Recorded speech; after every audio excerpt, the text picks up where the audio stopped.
Hello honeys, welcome back to my channel. And if you're new here, please hit that subscription button and just subscribe to my channel. And if you're one of my old honeys, thank you for tuning back in, and just subscribe to my channel also if you haven't subscribed yet, and hit that notification button so that you will be notified whenever I put up a new video. So you guys can already see by the title that today we are doing something a little bit different. We are doing relationship advices, and I'm gonna be giving you guys my honest understanding, my honest opinions, and my honest knowledge about this relationship thing and love thing.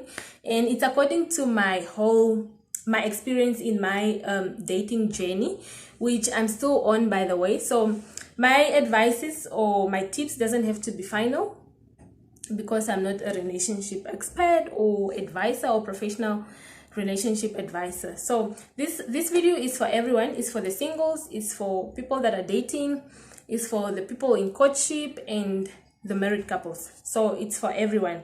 And with me, I have 6 tips that I'm going to be sharing with you guys.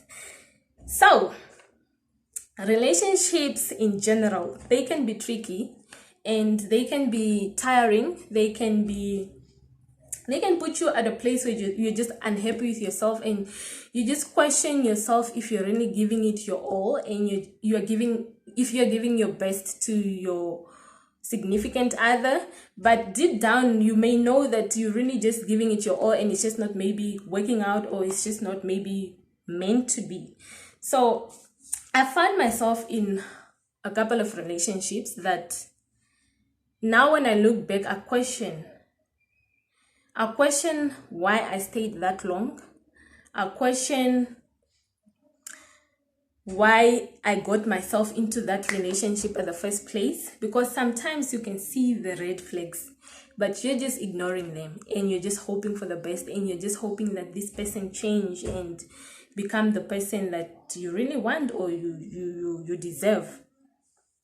So I'm not, even though I've been hurt before, I'm not a person that is about to give up on love. I support love. I believe in love. God is love, and love is just love. And I feel like everyone at some point need to be loved, or need to feel and experience that love, although God loves us already.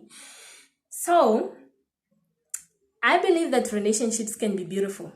They can flourish, and if the people that's if the two people involved, or the two partners, are being intentional about each other, and they're all willing to work on their relationship, they're all willing to nurture their relationship and see their love grow and blossom into this strong, unbreakable bond. So we are moving on to the first tip. The first tip is that know your worth. I have my notebook with me, and I'm going to be reading from my notebook. So the first tip is know your worth, especially to ladies. I'm talking now to ladies, to the guys also, because there are those guys who just, yeah, if you're that guy, also listen to this. But to the guys, to the ladies, know your worth, know what you want in the relationship before you get yourself into one. Know what you can accept from your relationship and what you cannot accept. So by knowing your worth,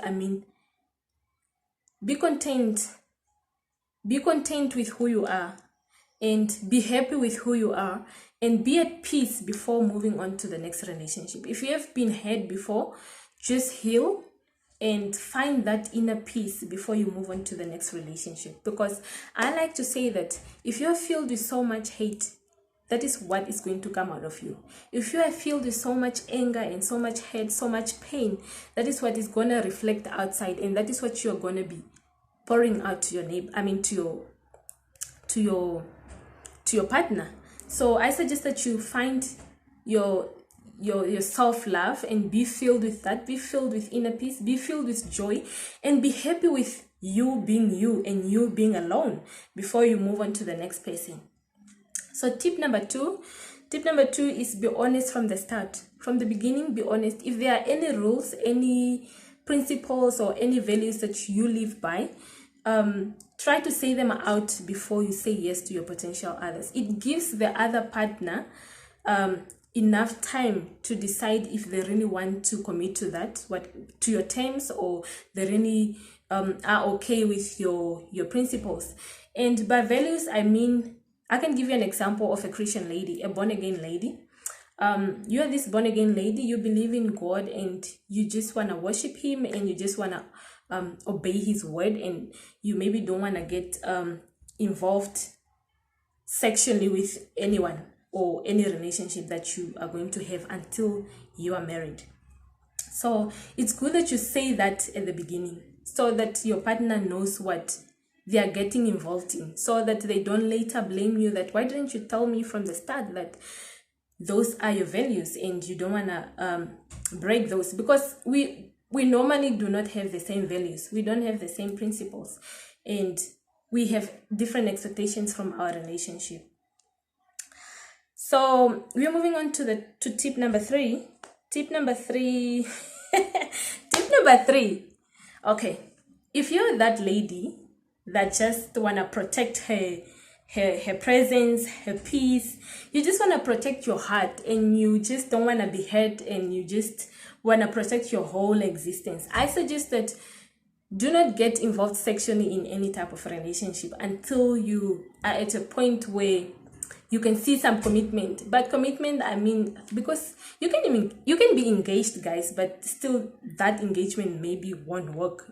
At the end, it won't work. So I say that stay out of sexual activities, because sometimes we find ourselves in relationships that are really just not working, and maybe they are abusive, or you're just not being appreciated, or you're being treated like a second option. But because of this sexual thing that you got yourself involved in, it's now making decisions for you instead of you deciding what is really going to work for you and what is not working for you. So the sexual part, it does a lot to us, especially to the ladies. Maybe the guy give you good sex and he's good in bed and he just satisfy you. So now that is gonna be making you stay into this relationship just because of all that sexual reasons that you have in your mind, although that you just know that it's really just not working for you.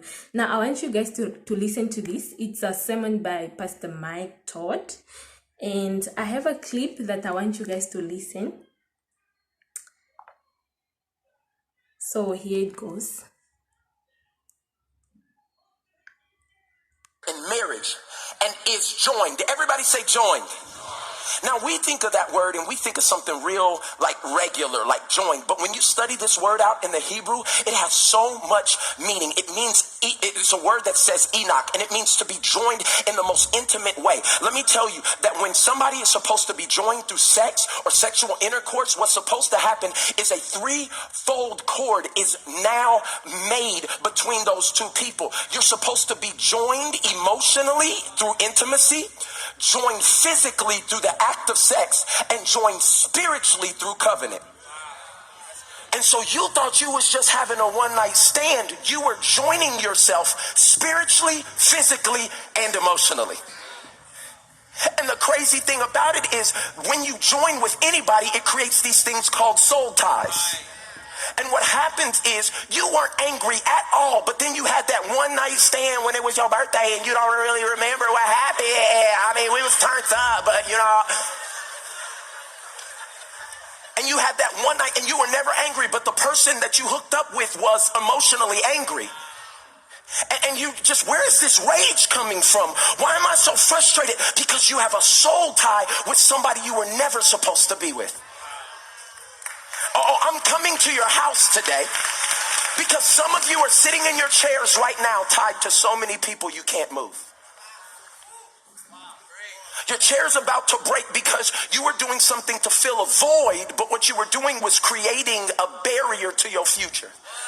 Every time you tried to move forward, there's something holding you back. You used to be so confident in who you were, but then you hooked up with somebody and that emotional transfer took away some of your confidence, and you used to stand and know who you were, and now you second guess everything that God said. But today I believe by the power of Jesus that some of you who have been tied up, I feel this thing, are about to be released from everything that has had you bound. Somebody give God a shout of praise in this building. I want to help you Because some of you have been trying to figure out why your new relationship's not working. It's because you're still joined to your last one. You haven't let go of the soul ties that have come. And that's why I ask people all the time, this generation has been desensitized to sex and what it can do. It's more about just pleasure and like, I just needed to, get a release. And you know what I'm saying? I was feeling lonely. So we hook up, but we know there's no strings attached. Let me help you understand. There is no relationship you will ever have that does not have a string attached. And when you start entering into sexual intercourse, even if that will be my wife, or even if we connect on all these levels, or we have the same expectations, what you are doing is, in the Bible, the wedding, the bridesmaids, the groomsmen, that never signified a wedding. That's what we do. You know when God looked down and said, oh, they're together, is when they consummated the marriage. So my question is, how many people have you said I do to and you really didn't? This whole side is stunned. They're like, how many people? See, because God said it wasn't the wedding. It was when y'all came together. That's covenant. And many of us are married without the covenant to people. We've connected. We're getting the transfer of everything they are. And all I'm saying to you is today, one of the biggest things that makes and breaks relationship, I have seen great potential relationships go horrible because they entered into sexual relationship before they were ready. They stopped getting to know the person and started to begin to know what the person could do for them. And today I just want you to see that when you're joined together, it says in the Bible, it says the two are supposed to become one. So yeah, that's it for tip number 3. I hope you guys learned something. So that is a sermon on YouTube by Pastor Mike Todd, and I'm gonna be leaving the name of the channel in my description box so that you guys can just go and listen and watch the whole sermon. So it's really educative and it's really nice. Like, if you are a Christian lady and you believe in the Bible, I suggest that you go and watch the whole sermon. So we're moving on to tip number 4. Tip number 4 is saying that do not go back on your words. On your words, I mean in tip number 1, not tip number 1, but tip number 2, I said be honest. Be honest from the start. If you have any principles or any values that you are living by, be honest and say them at the beginning before you say yes to this potential partner. So now I don't expect you 3 years in or 2 years in, whatever period that you are in the relationship now, and you're going back on your words. If you say there is no sex, stick to that and just don't go back on your words, because the principles and the values that you have given, that is the foundation. What you said at first is the foundation of your relationship. You laid that foundation. And if you are going back on your words, you are destroying that foundation. You are breaking that foundation. The respect that this partner have or had for you or built for you just because of you being honest from the beginning is now broken. It's going to be broken. Respect is no longer going to be there.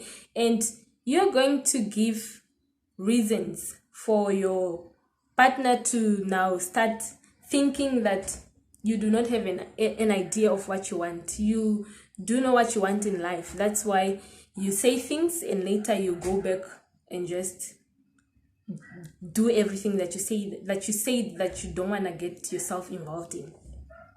So we're moving on to tip number 5. Tip number 5 is be open to communication, be willing to listen, and be open to understanding. Come from a point where you want to understand what your partner is trying to say to you. Don't come from a place of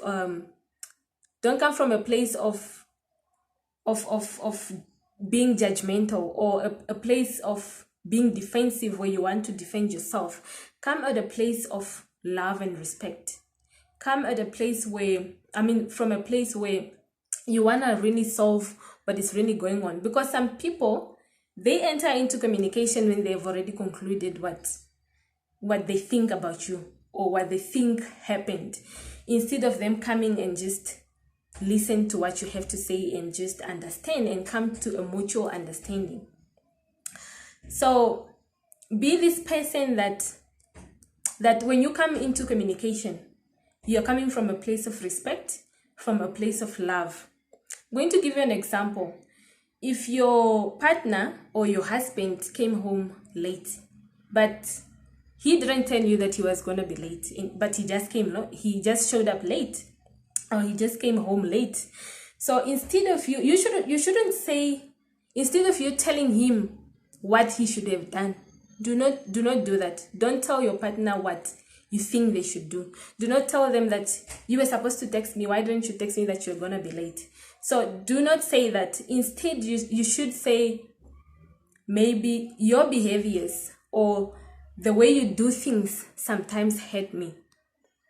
Because trust me, we are all adults in these relationships, and we all know what we expect in our relationship, and we all know what we want and what is the right thing to do. So if I do not text you that I'm gonna be late, it's either I forgot to text you or I just don't want to tell you at all, because you are a control freak. Like, you just control everything that I do.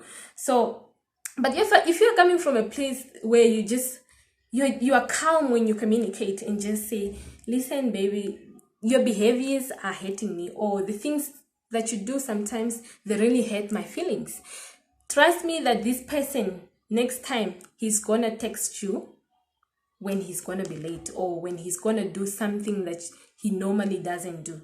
So always come from a place of respect, a place of love, and trust me, that is gonna work. Because sometimes we can communicate for 10 years, but nothing will happen. We won't find an agreement. We won't find any solution, just because one of us or both of us are not coming from a place of love and a place of respect and a place of just being open-minded. So tip number 6, we are coming to the end of our video, but it's so long, guys. So tip number 6 is be willing to unlearn all the negativities. Now understand, we all have been hurt. We all have been hurt. We all have been through relationships that sometimes didn't work for us. But be willing to unlearn all that negative energy. Those things are no longer serving you, and they're no longer serving your relationship. If anything, they're just gonna destroy your relationship, and they're just gonna keep pulling you back, and you wanna move forward. So unlearn all the negative energies, unlearn all the things that used to serve you, but now they're no longer serving you. So that opens up room for you to grow as a person, it creates room for more positive ideas, and just you to grow your love with your significant other. And I like to say that do not compare your spouse. If you're at a point where you just want to compare your spouse to the outside world, you better just walk out of that relationship before you hurt someone. Because comparison put us at a place where we are just thinking, am I not good enough for him or her? Or why is he comparing me to someone? Or why is she comparing me to someone? So do not compare your partners. Be content with what you have. Be content with where you are. You're not going to stay at that place for so long. You are only there. It's a relationship, and love and life is a season. And you learn as you go, and you just grow as you go. And you grow also as individuals, as couples, and your relationship will also grow. But if you're at a place where if you see your neighbor is now engaged and now you are forcing your boyfriend to engage you, it's really just, it doesn't work, and it's not working, and it won't work if you are that person. So be content with who you are, be content with your partner, and be content with everything that is just happening, and just find happiness, just find whatever is going to keep you guys growing together. So we have come to the end with our 6 tips. Now I only have the final message to my fellow ladies that are looking for love. or that are looking for love.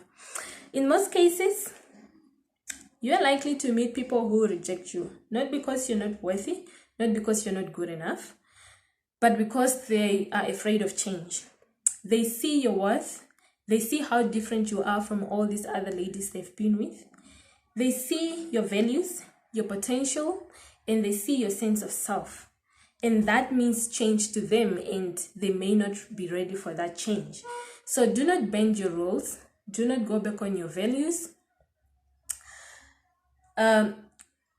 Just don't break the rules and the values that you have set for yourself, because that destroys everything. Do not do these things to make him fit in, or to meet him halfway, or to make things work for him, because you deserve better. You deserve someone who is willing and ready to put in the work just as much as you do. So be okay, be at peace with who you are as a person, and with being single, with being alone, until love gives you a chance again.